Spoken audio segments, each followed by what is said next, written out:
welcome to another episode of Beauty and Brains. I am your hostess with the mostest. I am Elisha, and I am here to share with you all of the tried and true tips, resources, lifestyle hacks, and all the knowledge I've learned in my 20-year career as an integrative esthetician, my background in Ayurveda, and as a chef to help you simplify your skincare and wellness experience and have results. And most of these tips and tricks cost no money, you guys. I mean, no money.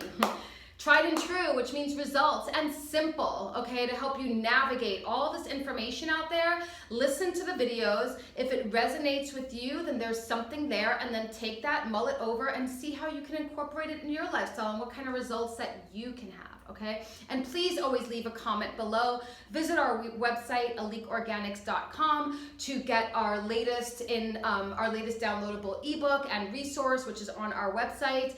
And so let's get to it. Okay, so today I want to come to you from an Ayurvedic perspective and share with you what an ideal breakfast, lunch, and dinner look like.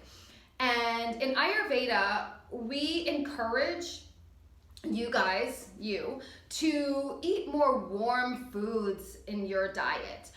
In Western culture, everything we're eating is cold, whether it is, iced tea, iced coffee, iced blended lattes, ice cream, salads, acai bowls, smoothies, cold pressed juices, all of this cold. Well, guess what? It's putting out all of that digestive fire, that Agni in our body. We have 13 Agni in our body. The main one is in our GI, in our digestive system. However, so much needs to be digested and processed, like our thoughts, our emotions, what we see, what we listen to. So if we're putting out Agni with like cold foods, we're really never gonna process everything that we're experiencing, and that's when toxicity can build up in the body according to Ayurveda. Okay, so let's talk about an ideal breakfast, an ideal lunch, an ideal dinner in Ayurveda, and I'm going to try to keep it short and sweet. Okay, so ideal breakfast. Before I even tell you what that is, I want to make a note to you that if you drink coffee, you're always going to drink coffee with food in your stomach. Just stop drinking coffee on an empty stomach. It wreaks havoc on your tummy. So many people already have such digestive issues. You're bloated, you're gassy, you're constipated, you don't go to the bathroom on this sometimes, and sometimes you don't. All this stuff is going on here. You have abdominal pain every time you eat, but we have to be then more mindful of how we're consuming our foods and much more intentional and slow. Okay, so coffee should not be the first thing that goes in our mouth until we have food. That should be the first thing that goes in our mouth, apart from warm water in the morning to get your metabolism going, help you eliminate if need be. That'll really help if you are constipated by sipping warm water in the morning, and then having some food. So breakfast. Ideal breakfast is warm, it is easy to digest, and we have some kapha spices on there because kapha time of day is 6 a.m. to 10 a.m. Kapha can be slow, kapha can be sluggish, kapha's like heavy, kapha's tired. So let's wake up that kapha, let's puncture all of that fluid and fat of kapha and get in there and digest whatever ama that kapha is holding onto in all of that tissue. Okay, and we can do that with our spices. Like our cinnamon is just an easy one. I'm just gonna give you cinnamon, okay? Great to put it on your warm porridge. If you love muesli, which I do, pour warm milk on it, not cold milk.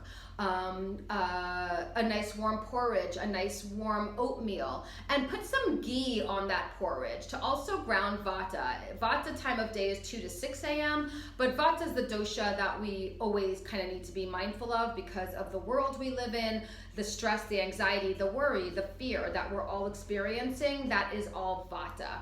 Okay, so vata can benefit from unctuousness. Kapha is already unctuous, but you can put a little bit of ghee, a little bit of coconut oil on that porridge, okay? Or that warm cereal. Now, if you're someone who's like, I love my smoothie, I love my acai bowl, I love, my cold cereal, then instead of eliminating it, because we're not gonna tell you to don't eat that. We don't do that in Ayurveda, but there's a way, again, to do something. If you're gonna insist right now on having that acai bowl, and hopefully in time you'll start balancing that out, but for right now, you've gotta have it, or you've gotta have that smoothie. One, sip warm tea with it. get that warmth in somehow, okay? So you're not completely putting out, and especially in the morning, if you're putting out your digestive fire before you've even gone out in the day, I mean, that's just, it's kind of a recipe for disaster. You want a functioning body. You want an Agni that's ready by 10 to 2 p.m., 10 a.m. to 2 p.m., Pitta time to digest your lunch, right? And to really break down that lunch. So, but if you're insisting on cold, warm with it.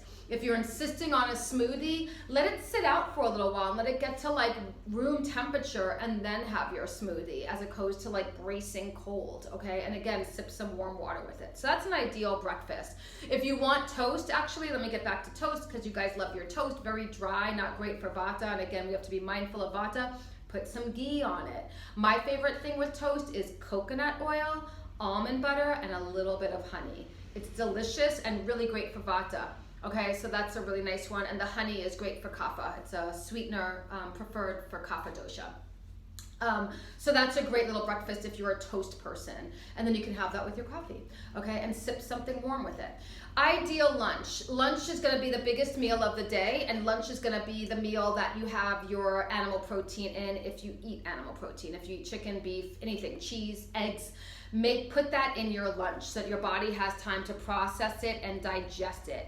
If you're insisting on salads, I love my salads. Well, they're cold and they're drying. So definitely have a nice unctuous olive oil with a squeeze of lemon as your dressing, so you're getting some of that fat to really help with Vata because of that dryness of the greens. And then the cold, sip your warm water. I have a little soup with that salad, okay?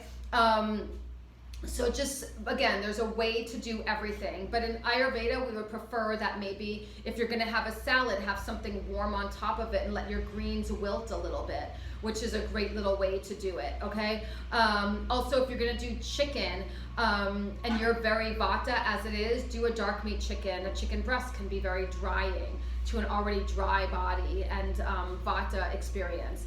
And then for your dinner, kind of like your breakfast, because now we're in Kapha time again, usually your dinner from 6 p.m. to 10 p.m. is probably when you're having dinner, like 6 a.m. to 10 a.m. is when you're having your breakfast. You want it to be light and easy to digest and warm. So like a warm veggie stew with a little bit of nice cooked rice that's nice and soft. Okay, so it's easy to digest if you do rice or if you do grains. Some nice steamed veggies with like a delicious warm vinaigrette with some rice or quinoa, a warm grain bowl. Just nothing too heavy and nothing with animal protein should be in your dinner. And then in between your day, drink your coriander, cumin, fennel tea, your CCF, those in equal amounts. Boil it, make a tea, sip on that throughout the day to keep this digestive fire going.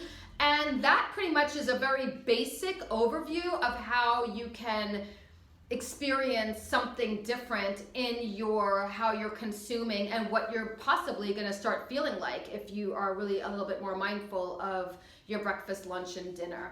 Okay, any questions that you guys have, you can always book a free consult with me. It's a 20-minute consult. Go to my website, aliqueorganics.com, book a consult.